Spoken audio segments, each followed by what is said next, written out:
பேரில் 75% பேர் பாஜகவில் அண்ணாமலை ஒரு வளர்கின்ற தலைவர் அப்படின்னு பார்ப்பாங்க. ஒரு 25 பேர் தான் அண்ணாமலைக்காகன்னு பார்ப்பாங்க. இந்த 25லயும் ஒரு பாதி பேர் பிஜேபியில் அண்ணாமலைன்னு தான் போடுவாங்க. அதுதான் இதுக்கு முன்னாடி நடந்த எல்லார் விஷயத்துலையும் நடந்திருக்கு. ஸோ இன்னொன்று, இப்போ தான் தேர்தல் முடிஞ்சிருக்கு விஜய்க்கு. ஸோ மீண்டும் ஒரு சட்டமன்ற தேர்தல்னு சொன்னால் 31 வரைக்கும் வெயிட் பண்ணணும்.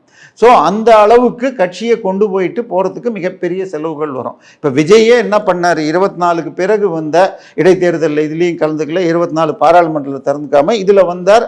அவருடைய சினிமா நடிகர் ப்ளஸ் இந்த ரூட் மூலமாக இன்ஸ்டாவில் பண்ண ஒரு வேவில் ஜெயிச்சிட்டார்.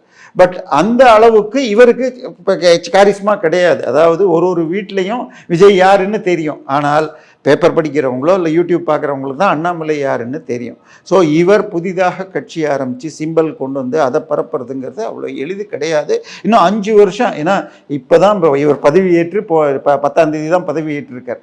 ஸோ இன்னும் 5 வருஷம் கொண்டு போகிறது கஷ்டம். ஸோ எனவே என்னை பொறுத்த வரைக்கும் அவர் பாஜகவில் அமித்ஷாவையும் மோடியும் சந்தித்து லாங் டேர்ம் பிளான் ஏதாவது போட்டுக்கிட்டு வருவார்.